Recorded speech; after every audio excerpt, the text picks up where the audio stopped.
Now that you know what we're trying to achieve, I'd like to go ahead and introduce our panelists. First up is Renee Lewis, CEO of Infinity Management Group. Hi, Renee. Secondly, I'd like you to meet August Spree with August Spree LLC. Hi, August. And lastly, but certainly not least, Todd Poplinski, Chief Curator of Highlands Events at Highlands Detroit. Hi, Todd. Oh, can you unmute yourself, Todd? Done. Done. Perfect. With that, I'd also like you all to maybe talk a little about yourself, share kind of where your focus is and some of the things you're trying to achieve. Renee, if you'll go ahead and just let the audience know a little bit more about yourself. Sure. Hi, JP and everyone. Nice to be here this afternoon. I started a company with a business partner about 8 years ago. We're based in Brighton, and basically we are an independent, we're a network of independent meeting and event planners. And we work primarily with associations and some corporate and nonprofits. So right association work, and we continue to do that, especially in the STEM space. And we've been doing a lot of virtual this last year. We actually have our first in-person event kicking off next Monday in Orlando. So we are going back to in-person, but virtual is still sticking around. So Great. Thanks for having me. Thank you for sharing. August, if you could tell us a little bit about yourself. Yes, hi. My name is August Spree. I am an event producer, and I've been in the event industry for 15 years. I do not do weddings, although I am doing a wedding in September for a friend. But otherwise, generally, I tend to focus on social events. I specialize in nonprofits and fundraisers. That's sort of my sweet spot, and networking events and things like that. And as everyone else, the last year focused on virtual events, of course, although I had been exposed to producing virtual events prior to that. So I think that experience really helped me to transition very quickly and successfully. And it's actually been a very exciting year regarding, my business. And so then as we move forward, as Renee said, we're definitely looking at not just the magic word hybrid, but also what value virtual brings to, access and availability and things like that as we move forward. So thank you for having me. I love Connect Space. I'm so glad to have you here. Thank you. Todd, can you tell us a little bit about yourself? Absolutely. Director of events here for Highlands, official title Chief Curator. 25 years with Ritz-Carlton, 5 years with MGM International. The idea for us, I represent the venue, so I'm one of those people that hung on during the pandemic, and looking to get information on partnering with people on how to bring that hybrid into the actual venue. Like everyone else in a venue, we were going from 0 to 100. So today, tomorrow, Saturday, Sunday, 4 big events that, one booked within 2 weeks, the rest have hung on from last year. And now trying to figure out how to incorporate hybrid and virtual within some of the events that we do here. Well, I'm glad you're with us because I have a feeling both our audience, but particularly the 2 ladies on this panel can help you directly. So I'm going to just full disclosure, I'm old school and I'm using cards because welcome to my world. We're going to start off, I know all of us have had separate conversations in the past here and there, and the use of the term hybrid isn't necessarily being used accurately. I think what's happening a lot now are blended events. Renee, what are your thoughts on how when people call something a hybrid event and it ends up covering 4 days and it's all kinds of things? Well, I guess I'm a bit traditional as well. I had actually started doing hybrid events before the pandemic. With a particular client who wanted to kind of expand the reach of the audience and get people interested in the organization and the conference. So I had done a lot of hybrid in terms of picking specific events to broadcast to or live stream to a virtual audience. And so really, in my mind, a hybrid is basically it's happening in real time, both in person as well as virtually. And your audience, you have an audience that's virtual and you have an audience that's in person. But I think one of the things, or I thought one thing that was really funny is as we started talking, or as people started talking about hybrid, there seemed to be all these various definitions. And even now, I'm seeing groups say, well, we're going to do an in-person event, but it's really, we're going to have these hybrid components, and the hybrid components are a week before or weeks after. And so I guess, for me, I look at those as I look at those as individual events, because they're not all happening concurrently, I guess. And I think, and I don't think that's necessarily a bad thing. I think people are just looking at, what works in the virtual space really well and what works better in person, and picking, what they need to. So for instance, like anything networking related, it's better in person. You just can't 100% replicate that in a virtual space. You could try, but I think that you're going to have to pick and choose what activities should be done virtually and what things can be done in person. And I think attendees are going to do the same thing. There are a lot of attendees out there that got really used to virtual this last year and now are really comfortable, and you might have to coax them out of their homes to come back. Sorry, but it's true. You know what? Can I throw a point in there? Absolutely. Because I actually don't find that networking always works best in person. And it's been very interesting to me because, and I'm going to give a little shout out to Connect Space, of course, in this instance.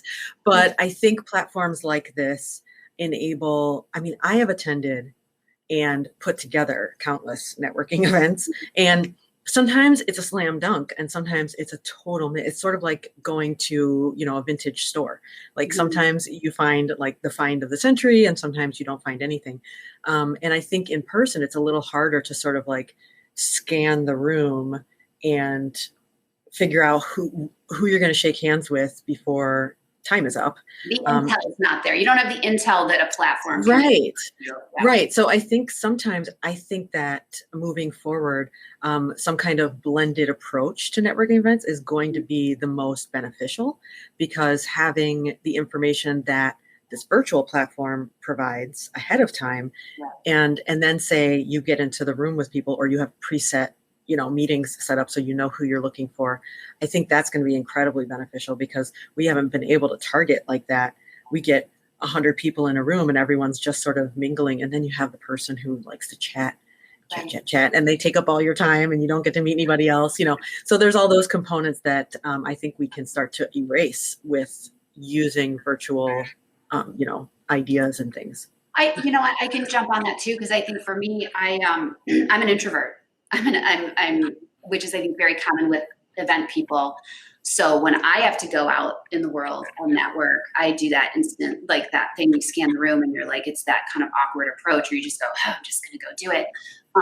And I do, while I have my cards and we're very organized, I'm going to kind of jump ahead to something. And, it is for the audience as well, if you have recommendations to see. And I feel like today in June will be different than in 3 months from now. These conversations we'll see a whole nother arc. And because I do know there are a lot of people who are like, oh, forget it. The virtual networking is terrible. And it's like, okay, well, if that's what you're going to try to do, and it's I'm going to ask sort of this weird blended question.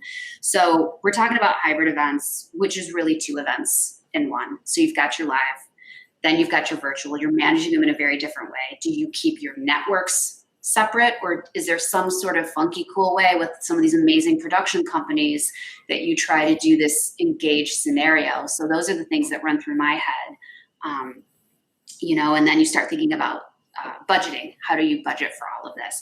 So I'm going to go ahead and kind of continue on with you, August. You know, when you're doing 2-in-1 events, you were doing it before, and I know, Renee, please jump in on this, and Pat, if you have any insight to this as well, like when it comes to budgeting, how are we going to do that with, now you've got 2 events in one? Have you, because you both were doing it before the pandemic, Right. so you have a little bit of experience. Do you have some experiences that you can talk about, or some ideas that you're having today that today this feels like the right direction and that might change in a couple weeks? And, you know, what are your thoughts on that pricing? Yeah, I'll use an example. I work, I'm on the board with a cancer organization. I work with them for the last 7 years, and we've done hybrid events in the past, which is where I got a lot of that experience, where we were at a live event and our speaker was on the other side of the world, and they, you know, we brought them in via video, and then we also had people watching, and we're broadcasting virtually. So I will use them as an example because we started out this year planning our main events all virtually, and now we're like, oh crap, we have to pivot. But we spent our event budget on our video production, you know, company. So now we've got 2 budgets, and we've brought them together, and we're doing a smaller version because our events had 800 people. You know, it was an all-day affair. There was nothing that you did that whole entire weekend except for attend this event and recover from it. So, so we're definitely scaling down the live portion. We're still doing the virtual portion because we've already, you know, contracted this video company, and we have a large population that has access now because we're doing a virtual, you know, component. That didn't have it before. Right, before we started doing that. So, so yeah, we're just scaling down and trying to increase our sponsorships in order to, for this, because it's a nonprofit, in order to cover that additional cost of having the live component in addition to the beautifully produced virtual component. Right. Renee, do you have you, you know, in kind of, I mean, I feel like the last year is just, it's such a gray area. And I think that anything happened in the last year isn't a set in stone kind of thing. So, but prior to that, and even leading to that, now you have a full live event that you have coming up. Is there any virtual component to that, or is that just purely live? No, there are virtual components, but they aren't happening concurrent. So they're kind of happening like a week before, like I mentioned, a couple weeks before. One thing that we found by taking everything virtual the last year is that there are actually some components of, in this case, it's a convention that worked better virtually. And so we're kind of keeping those. But they're happening beforehand. And so I think one of the things that we made a decision on, and even when I did hybrid events before, it was kind of the decision was that the in-person was first and foremost, the live, and well, I shouldn't say live, they were both live, right? So in-person was first and foremost. And previous to the pandemic, that was because that's the way we kind of had always done it, right? You know, that's a lot of what happens in associations. Well, we've always done it that way. It seems to work, so this is what we're going to do, right? Right. So the virtual or the hybrid part of it was the newer aspect. Now that we've been through this the last year, we're realizing, well, there are some things that actually allow attendees more flexibility, as well as even our sponsors. Like we do a resume review. This particular convention has a huge career fair, as a couple-day career fair as part of it. And the resume review we would usually do on site, and the sponsor would have to recruit all kinds of staff members as well as additional volunteers. And it was like we never had enough people on site. Well, virtually, in this case, like they could give an hour here, an hour there over a period of time. And it allowed us to review a lot more resumes and spend more time with the attendees. So in that case, it seems like that's what's going to happen in the future. And I also have an event that has usually been one event. It has now split into 2. So one's in July and one's in August. And this year it's virtual, but in the future, one part will always be virtual and the other part will be in person. So I think it's interesting that I have a follow-up now question. we're gonna divide a bunch of stuff and Right. and make a bunch more events because of it. Right. What were you going to say, August? You know what? I was wondering because I have one coming up in November that is a true a true hybrid where it's one event that's being broadcast, virtually, and we're also having in person. So my question that I'm sort of dealing with right now is about selling tickets. Mm-hmm. Do we fill the room first and then open up, the virtual side, so that's where I'm kind of like struggling with which way to do that, because this one isn't involving, it's not, for the cancer organization. So that's not like there's a vulnerable population that we know will be virtual and then everyone else is going to, you know what I'm saying? Yeah. I don't know who's going to be who. So you have to make the decision between, are we pushing for the live? Like, is the virtual in your mind the secondary component? Because you really do want live for this, Right. But you still want to give access. Right. I don't know if anyone has that answer. I'm sorry, Todd. Oh, wait, Todd. Sound is. I can't hear you. I can't hear you. No, sorry.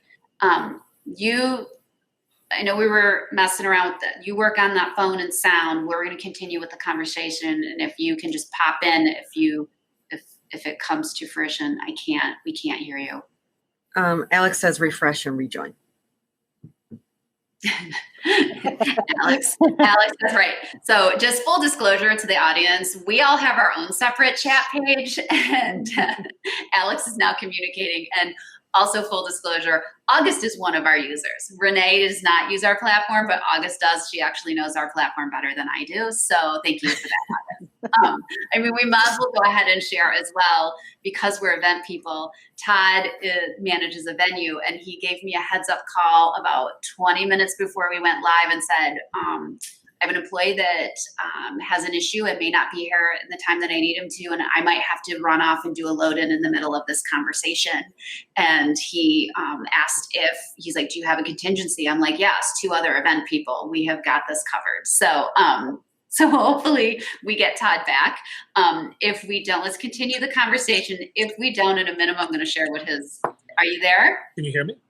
Oh. We can. We were just talking about the phone call that you gave to me as an event person 20 minutes before going live about the potential of not showing up. And I was like, emergency, danger, Will Robinson. I guess I wanted to make a point about being an attendee and also being a venue. From an attendee experience, even before the pandemic, there was a slight shift in doing online auctions for charity events. So that online auction allowed people to go at any time, day or night, to go check out an auction item. And then they might continue a few of those items at the live.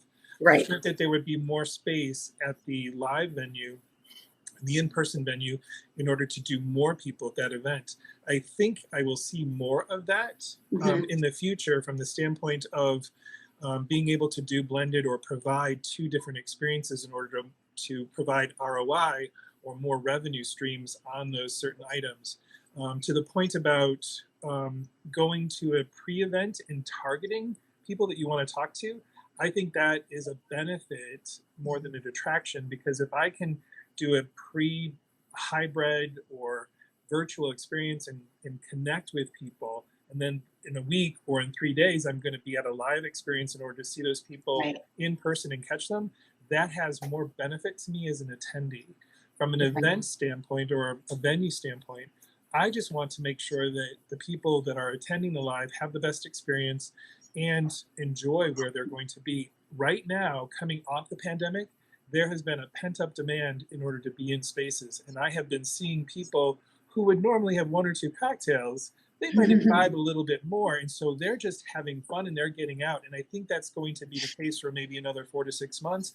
And then things will settle down again once we get into that autumn timeframe where things kind of go back into a standard mode. Now, summer's a little weird, But I think we all need to be very cognizant about what's going to happen in the fall and what are we going to be prepared for, because I think the hybrid is going to be where people are going to be looking for from us as leaders in order to make sure that events are safe and sound. Because if we go back to an experience where we have to wear masks and we have to have a limited capacity, we need to be ready for that in order to make sure that we can survive. Because hanging on meant really hanging on. I mean, there was a point where I was like, well, got to start over and do something else and reinvent myself like so many other people have. So I mean, I'm now talking to you as somebody who works with, I'm thrilled to still be in the event field. And the reason I am is because I got connected with Connect Space, which allowed me to continue to stay in the industry that I wanted to stay in, because I also, you know, Todd and I probably have the most similar background in that I come from a venue space and we've done facilities. We actually know each other from years back at the Ritz-Carlton, and not that many years, right, Todd? Not that many. But, and so, I mean, my world completely imploded, and I have friends that were forced into retirement. I have, my go-tos are gone. So, I'm not sure if Todd just blinked out on us because he went to do a load in or not. But so, you know, it's the same kind of thing where, I mean, I had to pivot, and I consider myself lucky. I was just having this conversation with some colleagues and some people I've done work with before, just saying how fortunate I feel to still be able to engage with folks like yourself. I think, you know, when it comes to the venue side of things, you know, what's the next step for specialty venues that aren't part of that, you know, those larger systems like a Ritz-Carlton or a Marriott or an MGM that can come in and they can invest in having smart hotels. So Todd, you know, you have a special space that is a unique, it's very unique. The focus has been social, and we've had these conversations before because as colleagues, we've called each other before to bounce ideas off of each other as venue management. Do you see an opportunity now that hybrid is just, it's commonplace now? I mean, my mother is comfortable doing Zoom calls. So now we've got people that are comfortable doing format like this.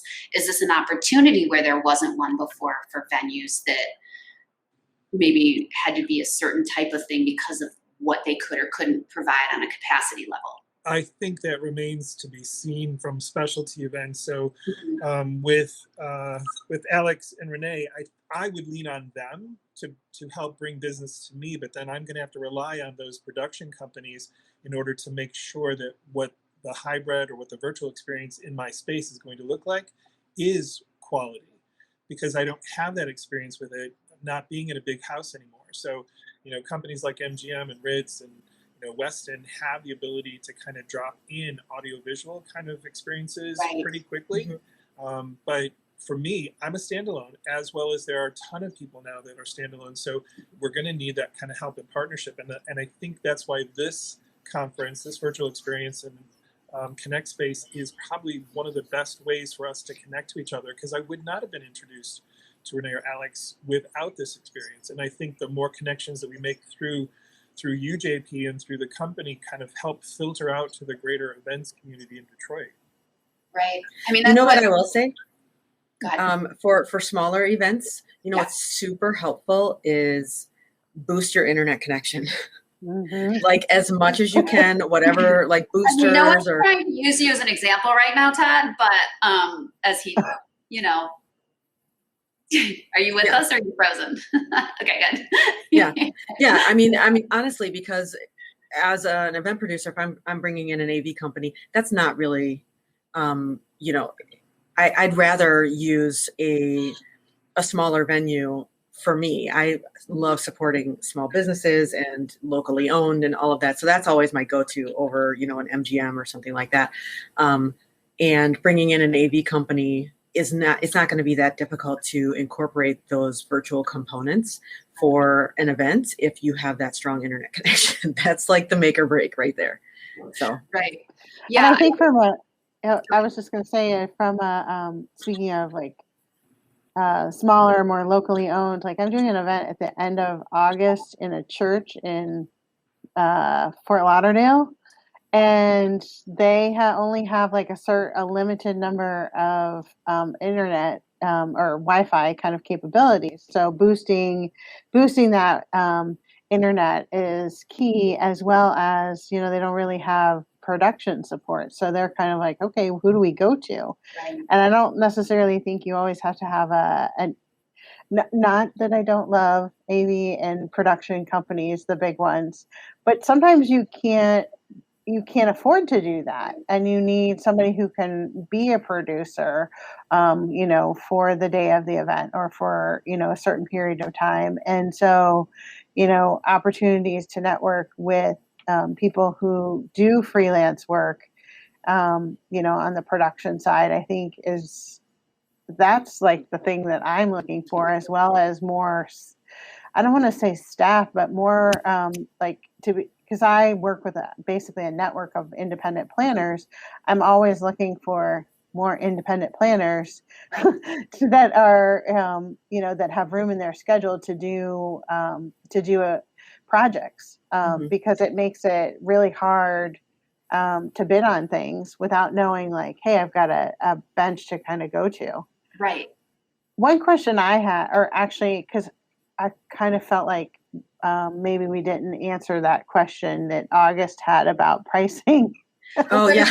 And I was just, because that's one thing that we've struggled with as well. Like, okay, now you have your virtual events, you have in person, you have hybrid, and how do you structure, especially when it gets to be hybrid? Do you do separate ticket prices for those participating just virtually? Do you charge your exhibitors or sponsors differently who are just participating virtually? I don't have all the answers for that, because I think pricing in general for tickets and registration is very much I don't know, art and a science, maybe. Yeah. A lot of trial and error, and it kind of depends on your group. But I'm just curious what other people are doing to answer that question. We do have two different prices, virtual versus, in person, obviously, because we're not providing food and beverage and, et cetera, for the virtual piece, which I have done for virtual events. Over this last year, we did do a couple of events where, okay, you get food delivery included in this ticket and everything. So then you're able to kind of boost the ticket price somewhat. But my concern is that if they have this lower price for the virtual, are they going to put pants on and come join us? Right. Right. I mean, it's totally, it completely ties into what you were saying. The first part of this, when you were like, I have an event and we want people in seats. But I feel like that is going to be one of those things that's always going to be event specific. Who your target audience is. I don't know that there's a one size fits all answer to that, because I'm so glad that this is the conversation to be having, because when, in my opening statement, I had referenced, we've seen a lot of information out there, and it was a 26-page piece on how to have an event. And I'm talking to people that are not new event professionals, myself included. So when I read it, I was like, I don't think this is targeted to me. I mean, I've got things that I'm learning from it because the world has changed, but I was also like, I know how to handle an event. I'm not going to take a 26-page piece of dialogue off of the internet. And one of the things that stuck out to me was a statement that said everything should just be priced across the board. And my gut reaction was like, absolutely not. And then I stopped for a minute. And then the rationale that was also listed made sense on its surface. And then I was like, oh my gosh, I don't know, for all the reasons you guys were just stating. Because to me, virtual events are almost a marketing tool now. So when this all first happened and I was doing something very different, and this whole virtual thing started to this was the conversation everyone was having. We were doing it a little bit in the venue that I was overseeing.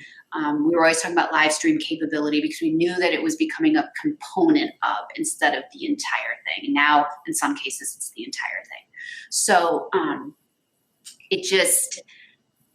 me, it was like capture people that you could never capture before, or because everyone's got budgets. So when you send 4 salespeople to a conference and it's $900 for just the conference, but then it's $1,200 for a flight, and then it's $700 for a hotel, all of a sudden this world opens up to people that were budgeted out just for travel.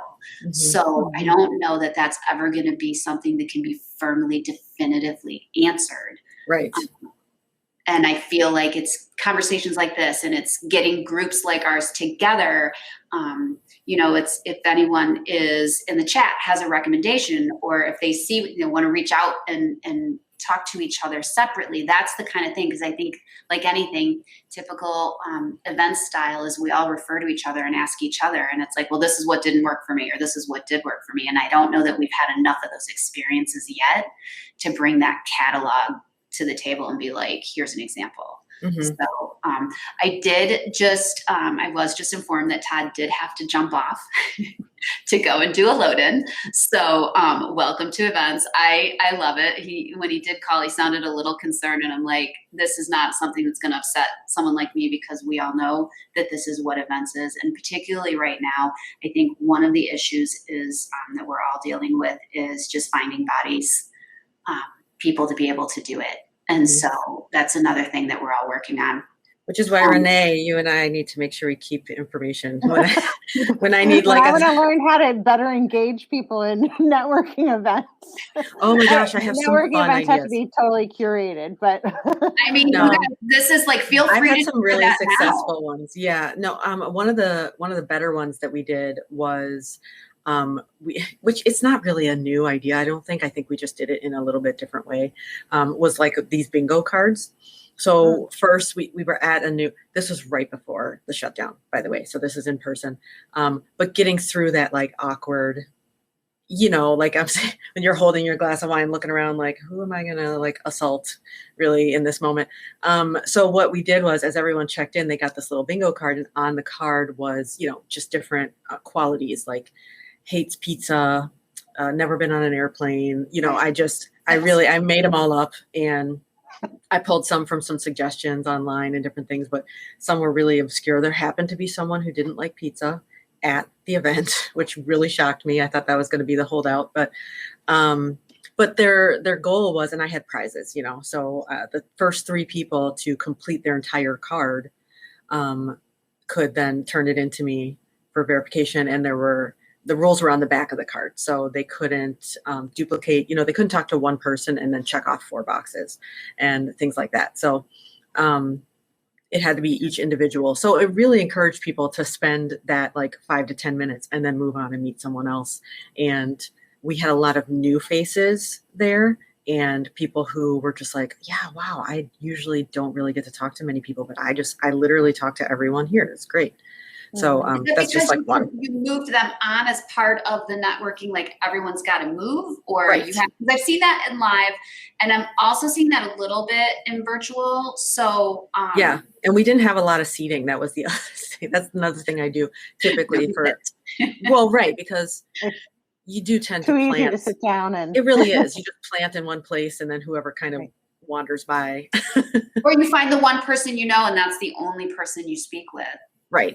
And this is what took that out. That's what I was trying to do with that particular one, was get people out of their cliques, because you do have the little bundles, 5 or 6 people here and there who are used to each other. And I was like, no, you need to fan out. So, I have a question about like the virtual side of it. How have you like potentially curated that, a similar experience? I mean, obviously they're 2 different worlds. Mm-hmm. I've seen gamification. And I think it's obvious you have to know to your audience, because I am very much like straight to the point. So when you start like throwing games and kind of tchotchkes and stuff, I'm the kind of person that turns off. But I also realize I'm not the norm. So I mean, like I'm not the one that goes and collects things from sponsors, and that like it's just that's not my bag. So I always have to be really careful, and I have to ask my fellow event friends, like, would this appeal to you? Because I know where I tune out. And so I think with the virtual thing, and like full disclosure, I'm trying to look, we're always looking for the user experience on our end to see what works for you guys, what we should lean into. If it's not useful, then it shouldn't be part of the toolbox. Right. But if it is useful, or you want to have that option, I know gamification is a big thing. I too have been attending events like this, because the best resources are other event folks. Right. And I find that the better representations of even organizations like myself are talking to people that are boots on the ground. I think there's a high level exact name recognition thing that we all want for attendee numbers to be up. But that's not the person. Like, I'm not going to go to the CEO of a CRM company to save me behind the scenes when something's going on in the middle of my event. And so I come to people like you guys. And so my thing is, like, even, and again, the introvert in me, the virtual thing sounds like, oh, this is great. This is great for networking. But then someone reaches out to you and you're like, oh, this is okay. Wait, is my backdrop okay? What's happening? And so I don't know if you've used any gamification too, or you've done anything other than just sort of do, like, ours is very direct, buyer seller. You're tagging what you know, what you're interested in or what you're needing. You're tagging what you're providing. So that takes some of the guesswork and awkwardness out of it. So that's just intrinsically built into the simplicity of networking. But I haven't used any gamification on virtual networking. We've done a few events. I enjoy, my approach is, if everyone is enjoying themselves, they end up connecting, right? So we did a virtual murder mystery, which was super fun.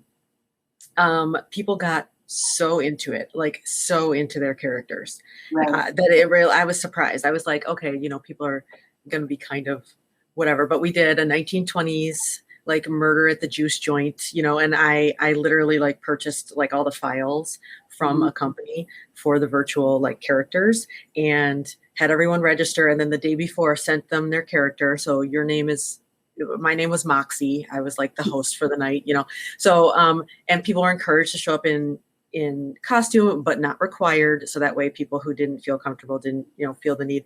But I'm saying, like, people designed areas of their home and they were like the backgrounds there. I was like, wow. And it was just so fun. I mean, even we had like one of our executives just dropping like all kinds of expletives because she felt that's what her character would do. Right. And everyone laughed so hard. And then at the end, we had this extra half hour for people to really connect with each other after that. And it's like your defenses come down when you enjoy something. Right. I know. So, yeah. I'm a fan of that approach. Like, same with the bingo game. Like, if there's something that even the shy people can say, okay, I have like a goal here. I have a thing that I'm doing. And they can sort of, you can focus on that and then bring this out. Yeah. I have a question, and it's sort of bringing us back to center with kind of what's been going on in the world and some of vendors and kind of supporting local business, area businesses. How are you all finding people? Are you finding that some of your go-tos, like I'm finding that a lot of my go-tos are no longer there. And I do resource the Detroit Event Council piece quite a bit, just because it's great for referral. I think it's a fantastic referral base. You throw something out there and at least one person's going to respond to you. What, I know, Renee, you and I had talked about this a little bit where you're like, I'm trying to find people. What have you done in the past? Like, what do we do now? I mean, we're trying to do our thing here and get people to get into this digital Rolodex. For us, it's a little bit of a slow build because I think people are like, what's your angle? And we don't have an angle. Like, we are from here and we want things to work out for everybody. But how are you finding your resources right now? Really, it's through online groups at this point. But like before, there was like a plethora of people that I just knew were doing independent work, or that, had a desire to do that at some point in their career. Now what I'm finding is that some of those that were doing or were eventually interested in going to be an independent contractor, they are looking more for the safety and security of working for another company. And I totally get that. Like, believe me, owning a business is not for the faint of heart. It's just definitely trying sometimes where you're like, why am I doing this? You know, Right. I've had that Right. thought many times, like, wouldn't it just be more you know, would I feel more secure by going to a company? And in all honesty, you know, we've obviously seen in the last over, you know, year and a half, like, things can turn on a dime, and Mhm. even working for a company, you know, things could change for that company, and Right. they let a lot of people go. I mean, we have venues that close that have never closed before. I mean, just mind-boggling kinds of things. So for me, it's really just been through online groups. And I think the challenge is, at least in my case, is I like to know kind of how someone works. I like to be able to know, like, what they have done, and be able to work with them on a project. And so I don't have as much of that luxury anymore, because even some of the contractors I had, they didn't come back, because of other things going on in their life. You Right. know, if they have Right. kids, or, you know, like this last year, like, basically now they're, you know, a third grade teacher, Mhm. at home, you know, so, and it was unrealistic for them to, or they could only come back a certain number of hours, and that makes it really hard. Especially as, like what Todd was saying, it's like 0 to 60, you Right. know, like overnight, you know, and I feel for the venues. And I think that as planners, I mean, I think, like, what I'm gathering from most planners is that we're all trying to be really patient, Right. because realizing, like, if they let all of their staff go and they closed, it's like, you know, starting, you know, ramping up a venue all over again, Our you friend know? Todd just had to depart to go do a load in Right. after 25 years of, like, you know, and Yeah. it's just, it's what it is. And it's kind of, I mean, I chuckled, and it's my coworkers here were like, are you upset? I'm like, nope, no, like, that's the one, what can you do? And, yeah, I think you're right. That sort of giving each other some grace, Yeah. and just and then supporting each other. You know, I've seen a lot of activity on a lot of those online referral, like those Mhm. online event planner things. It's been populated very heavily. And we were supposed to open up in July, then it got bumped up to June. And so everything that was sort of in a holding pattern, it's that Mhm. whole different mindset. And then, you know, so it's awesome that things are open. We're hearing about other variants.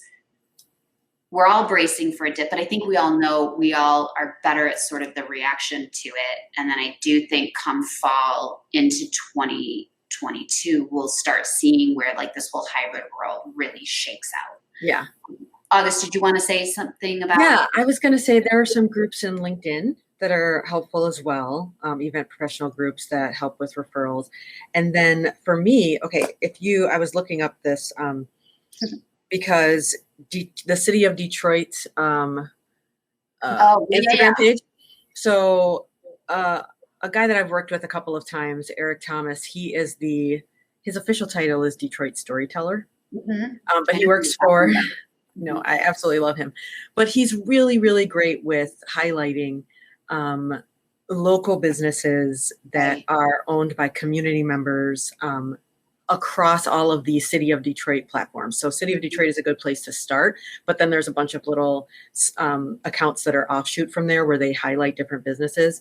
And it's been a fantastic way. And honestly, it's sort of like a spider web. Like, once you know 2 or 3, then they're connected here and they're connected here, and it just kind of feeds itself. But that's been a great resource for me, because he is, like, plugged in every friggin' where. Right. So, Right. so I mean, and literally they never highlight, you know, like Target. It's always like some small, you know, Something, right? owned. Somebody that doesn't have the millions of marketing dollars, but has, like, boots on the ground, has the Awesome. experience, has the ability, you know, Great and customer service, you know, all that. So right. I think the thing I want to stress, now that you're saying it too, like, for us, you know, we're saying Detroit event professionals, and we really do mean that in the metropolitan area, but, you know, mostly Southeast Michigan, just because it is so there are a lot of people that live outside of the city that bring a lot of business into the city Mhm. and support the city with the businesses they also have. And they are these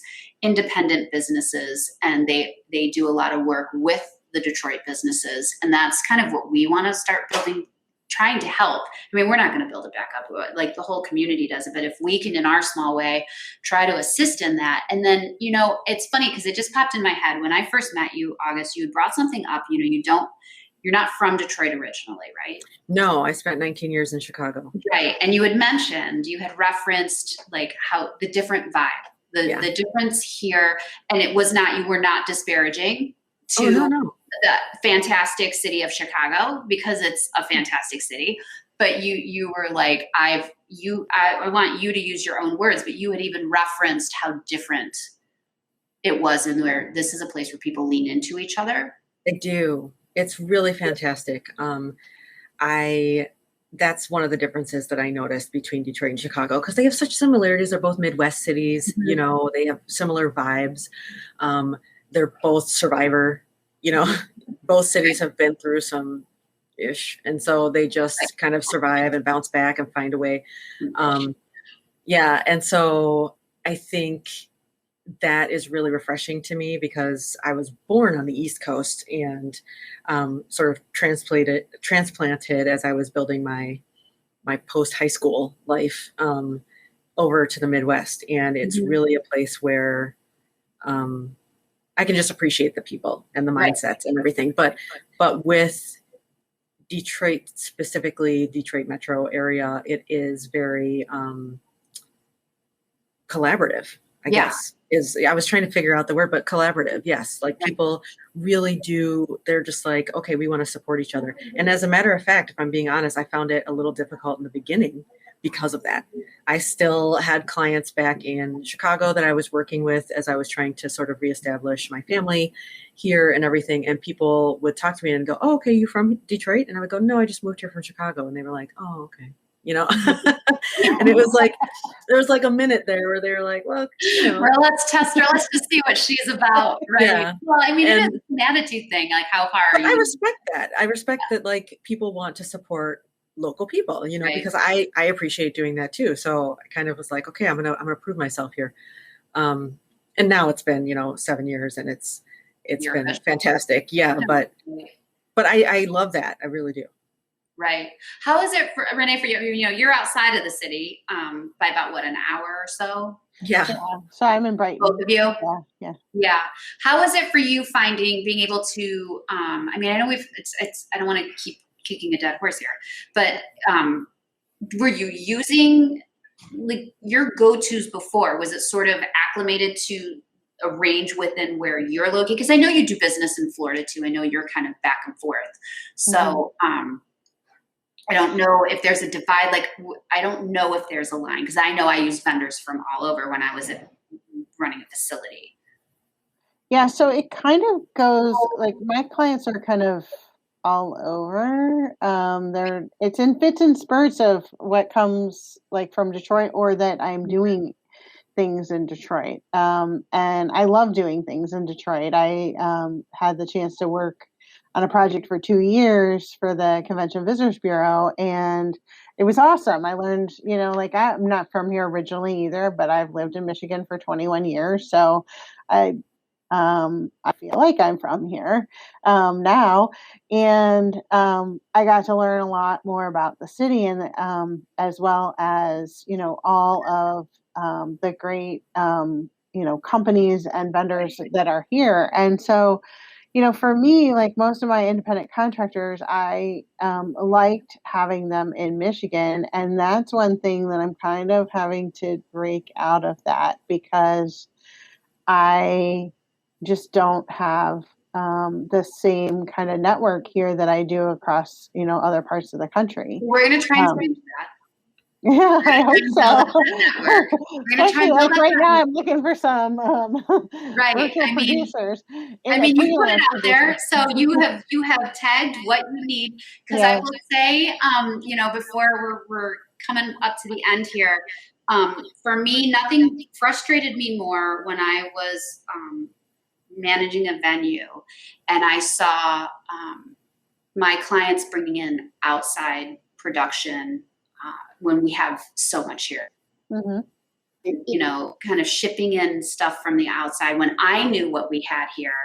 And that was before the pandemic when we were 100% with capacity as far as providers and people. And now, like we said, there's been a shift and some people are selling real estate and teaching children and retired because of, I mean, just a cause and effect direct. So I know that has been not frustration like an anger level, but a frustration where I'm like, I know how good the area is and the talent that's here and how much easier it would have been for the client, how much it would have actually saved their budgets to not be shipping in folks from New York or, you know, one brought someone in from Kansas and they were a great company, but I was like, go back to Kansas. We've got people here.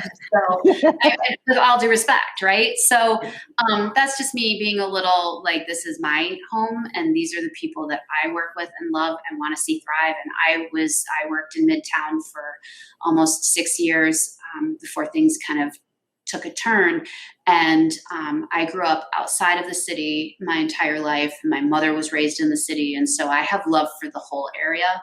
And I want to do what I can do. And I know that we want to do as an organization what we can do to provide those support and just opportunities and tools that we can do. So we are coming to the end here. I want to thank you both so much. I will thank Todd when he's done loading in. But I really do appreciate, by the way, his designation, what is it? NCFD stands for Non-Certified Fabulous Designer. Oh, I was kind of That's wondering amazing. what was his certification. Now you know what that is. I asked him, like, can I tell people what that is? Because you put it behind your name. So, and I feel like on that note, that is Event Life in Detroit. So thank you, ladies. I appreciate your time and your insights. And I know that you're in the Rolodex. And I look forward to being able to refer you out to people as I come across them. And we'll be seeing each other soon. Thanks. It was so great chatting with you, Renee, and of course to Todd as well when he's out on the dock somewhere. We'll connect after this. Thank you. Thank you so much. Thank you, ladies. Bye. I want to thank you all for joining us today. Connect Space will be hosting another roundtable in September. If there are topics you'd like to see covered, please post them in the chat. If you feel there's a tag that you think should be included, we'd also like you to share your recommendations. In the upcoming weeks, you'll be seeing an announcement regarding a name change for Back to Business. It will be transitioning to Event Business in Detroit. We'll refer to it as EventBid. EventBid is intended to be an ecosystem for event professionals to do business in Detroit. It will remain open for you to continue to request meetings and to use as a Rolodex to find other vendors. We will continue to offer this to our hometown so that we can all get back to business. Thank you again for joining us.